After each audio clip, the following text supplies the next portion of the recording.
Well, it's springtime in Ontario, and I'm going to make a green quilt because it's spring and everything is turning green outside. And since we still have snow on the ground some days, I'm going to try a green and white quilt. I usually don't do something quite so two color, but that's the way I'm feeling today. So I've got a lot of fat quarters in my stash, and some of the fat quarters have already been cut off. So there's pieces of fat quarters and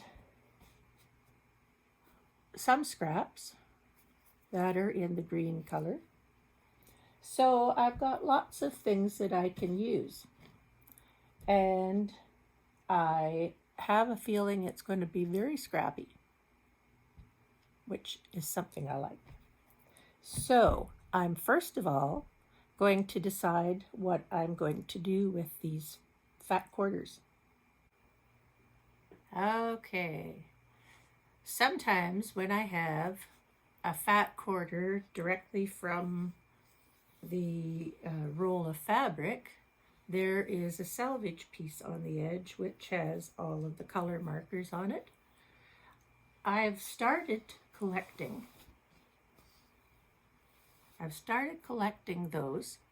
So the first thing I do with a new fat quarter is I cut the edge off of it.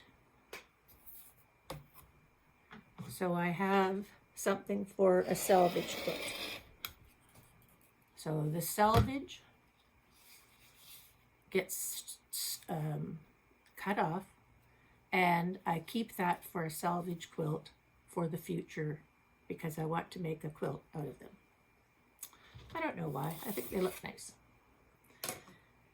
So then I'm left with something that's a little bit smaller than the roll started with. And if I'm going to make good use out of this fat quarter, I have to measure it. And this one is 18 inches across at the bottom, and it is 20 and a half now, 20 let's say, up to here. So how can I make good use of this? Well, I'm just going to take this one off the top. I've got another one underneath. How can I make good use out of this? Well, if I folded this in half, I have 10 inches. 10 inches, yeah, 10 inches. And so something that is usable, I can cut these into squares, I can cut them into strips, I can make patterns that are typical patterns that you would buy in a store. But I kind of like to think outside the box, and I kind of think I want to make something a little bit different. So if I have something that's 10 inches this way, what do I have this way? If I fold this side in half, that is 18, so I've got 9 inches this way. Right, 9 inches this way. So I could use a triangle and make something that goes this way and this way. And then the upside down triangle is going to come this way. I think that might be an interesting thing to do with a lot of these fat quarters. Maybe I want to do something a little bit bigger than that though. So if I wanted to make something out of this, I have to think, and I don't want to do a lot of cutting on the fabric before I decide what I'm going to do. So quite often I'll just go into my arts and crafts room or my whatever other room there is, and I'll cut a piece of paper the size of, oh, that one it didn't work. It's not as big as the fat quarter. So let's see what to put here. This way. If I do it this way, That'll work. So pencil.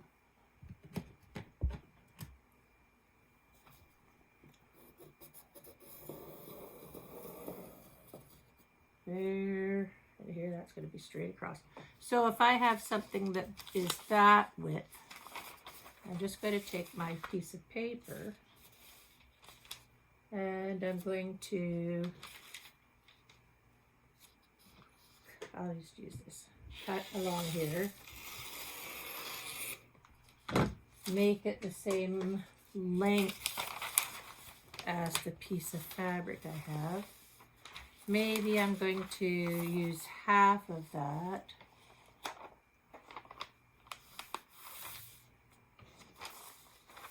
Which makes it 9 inches, which is a good height for a block.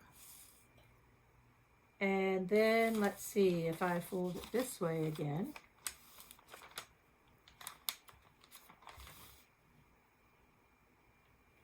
I fold it that way again, I get some quadrants. Let's see what that's going to look like for me.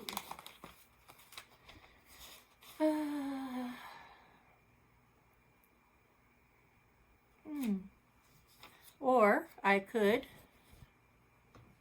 take my ruler now, and from the top of that one to the top of this one, here to here, if I cut that there, and then I turn that over, and I cut that, I want to go to the top of that, cut that there, I would have nice big diamonds, which are going to work out really well for fat quarters. And secondly, with this next one, if I turn that fabric upside down and cut this way, I can get a second one, and I could get a third one out of the width of a fat quarter.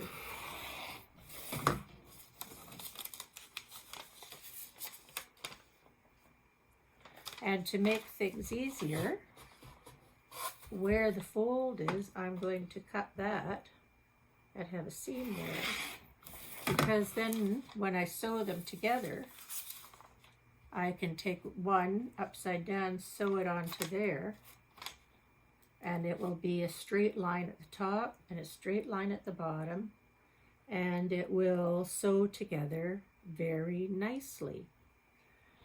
So this is a good size.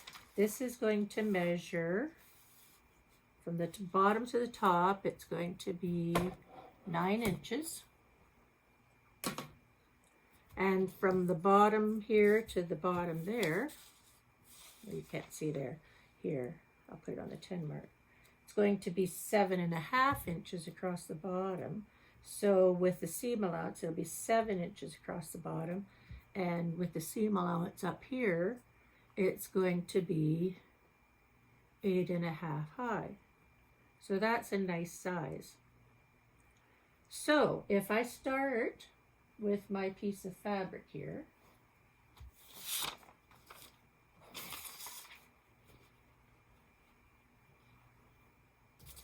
and I started to cut out this way, then the one next to it is going to be this way. So really, all I have to be careful about is making sure that my piece of fabric is at least this tall and that wide, and I can get a number of them. See, I can even get another one cut out here. So, depending on what kind of fabric you have and what sizes you have, you can easily come up with an idea just by taking a piece of paper, giving it a couple of folds and a couple of cuts. I mean, if I didn't like it, it's just a piece of paper and I can toss it out. But I do like this pattern, and I think it will look really nice to have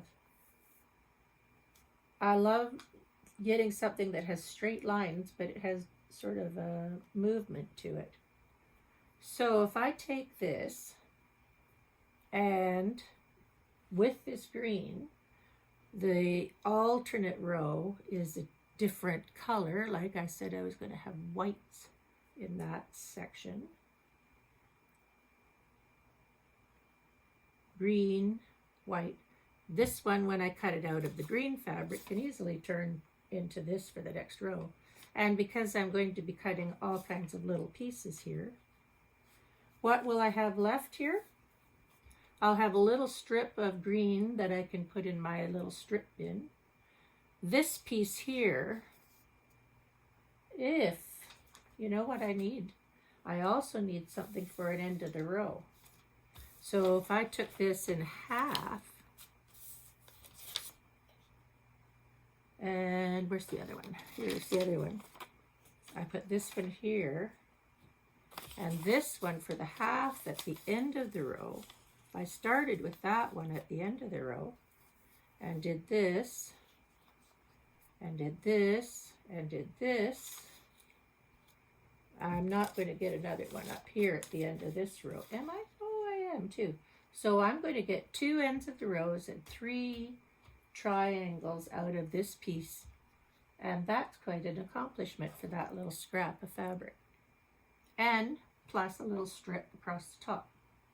So, am I going to use paper for all of these? I don't think so. I think I'm going to make something out of something that's a little bit stiffer. This paper is freezer paper. It's got a shiny surface, so I could iron it on. If I were only going to make 5, I would just do that. I would iron that on. You can iron it on and then take it off and iron it on and take it off and iron it numerous times. But since I'm going to make a whole quilt, because I've got a lot of pieces, I think I'm going to make myself a little template. And I've got some old pieces of foam core in the other room. So I'm going to go and cut myself some templates. One that's in this diamond shape and one that's in the half shape. Okay, time to go cut something. So I took my paper and I found a piece of foam core that used to be an old Travelodge advertising sign. Yeah. And I cut myself out a template. Now, I made it a little bit bigger because I thought I was going to make solid pieces in between. But when I looked at my white scraps, I have a lot of strips of white scraps. A lot of strips of white scraps. So I made it a bit bigger so I could make some seams and it wouldn't look so cluttered, I guess. Cluttered is the word. So this one measures 8.5 across the bottom and up the perpendicular is this way up. I'm going to do it this way. This way up is 10.5 and this is 8.5. And then the half piece, whoops, I'll turn it over this way. The half piece is really just half of it. See? I just cut it in half and added a seam allowance on the side. On this side I had to add a seam allowance, otherwise there wouldn't be enough. The rest of it, the seam allowance is included. It'll work. It'll work. So I made a half triangle and I made a triangle. And then I started cutting out my fabric the way that I thought it would work.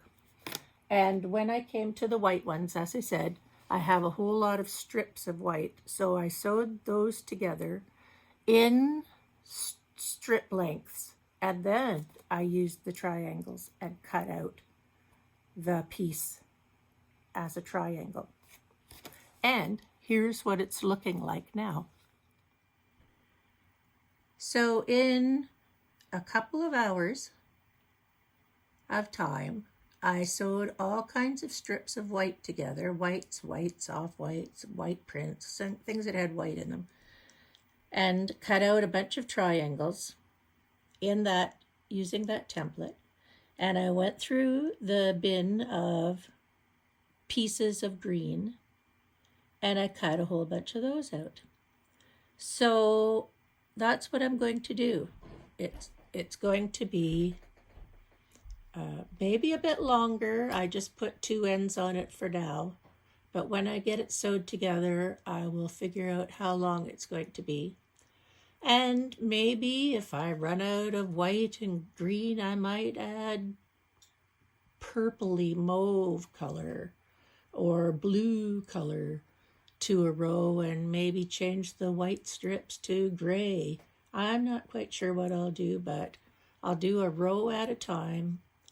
And then when I get the length that I want, I will sew it together. And that's a good way to use up a bunch of fat quarters, pieces of fat quarters, and strips of fabric that you like to put together. I think that's going to be nice.